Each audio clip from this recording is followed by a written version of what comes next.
നമ്മൾ പത്തനംതിട്ടയിലേക്ക് പോവുകയാണ്. അതിപ്രധാനമായ ഒരു വാർത്ത പങ്കുവയ്ക്കാനുണ്ട്. പത്തനംതിട്ട കോഴഞ്ചേരി റോഡിൽ വാഹനാപകടത്തിൽ 2 മരണം. ഗാനമേളയ്ക്ക് ശേഷം സൗണ്ട് സിസ്റ്റവുമായി പോയ വാഹനം പച്ചക്കറി കയറ്റി വന്ന ലോറിയുമായി കൂട്ടിയിടിക്കുകയായിരുന്നു. നീലഗിരി സ്വദേശി അജിത്ത്, പുന്നപ്ര സ്വദേശി അഖിൽ എന്ന ടുട്ടു എന്നിവരാണ് മരിച്ചത്. വിവരങ്ങളുമായി അഭിലാൽ ചേരുന്നു. അഭിലാൽ, ഇത് എപ്പോഴായിരുന്നു സംഭവം? മറ്റാരുടെയെങ്കിലും പരിക്കുകൾ സംബന്ധിച്ച വിവരങ്ങൾ എന്തെങ്കിലും ഉണ്ടോ? പത്തനംതിട്ട നഗരത്തിൽ നിന്ന് ഏറെക്കുറെ 1.5 കിലോമീറ്റർ മാറി കോഴഞ്ചേരി റോഡിൽ ചുള്ളിക്കോട് എന്ന സ്ഥലത്ത് രാവിലെ 6:45 അപകടം.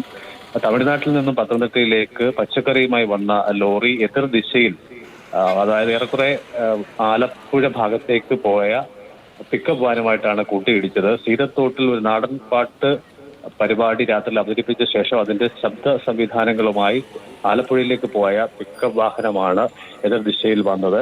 ഈ CCTV ദൃശ്യങ്ങൾ പരിശോധിച്ചതിൽ നിന്നും നമുക്ക് എത്തിച്ചേരാൻ കഴിയുന്ന നിഗമനം, വാഹനങ്ങൾ രണ്ടും അല്പം വേഗതയിലായിരുന്നു. ഒപ്പം തന്നെ ഗാനമേള സംഘാംഗങ്ങളുടെ സാധനങ്ങളുമായി പോയ വാഹനം റോഡിൽ വലതുവശത്തേക്ക് അല്പം കയറിപ്പോയി എതിർ ദിശയിൽ വന്ന ലോറിയുമായി കൂട്ടിയിടിക്കുകയായിരുന്നു. ഇടിയുടെ ആഘാതത്തിൽ നിയന്ത്രണം വിട്ട ലോറി തലകീഴായി മറിഞ്ഞു. മരിച്ച 2 പേരും ഇരു വാഹനങ്ങളുടെയും ഡ്രൈവർമാരാണ്. നീലഗിരി പച്ചക്കറി വാഹനത്തിന്റെ ഡ്രൈവറും പുന്നപ്ര സ്വദേശി അഖിൽ നാടൻപാട്ട് സംഘാംഗങ്ങളുടെ സാധനമായി പോയ പിക്കപ്പ് വാനിന്റെ ഡ്രൈവറുമാണ്. അഖിലിനൊപ്പം ഉണ്ടായിരുന്ന മുതുകുളം സ്വദേശി സുർജിത്തിന്റെ നില അതീവ ഗുരുതരമാണ്. പത്തനംതിട്ട ജനറൽ ആശുപത്രിയിലാണ് ഇപ്പോൾ അദ്ദേഹം ഉള്ളത്. വൈകാതെ അദ്ദേഹത്തെ കോട്ടയം മെഡിക്കൽ കോളേജ് ആശുപത്രിയിലേക്ക് മാറ്റും. ശരി, അഭിലാലാണ് വിവരങ്ങൾ തന്നത്. ഇരു വാഹനങ്ങളും തമ്മിൽ കൂട്ടിയിടിക്കുകയായിരുന്നു. എതിർ ദിശകളിൽ വന്ന വാഹനങ്ങളാണ്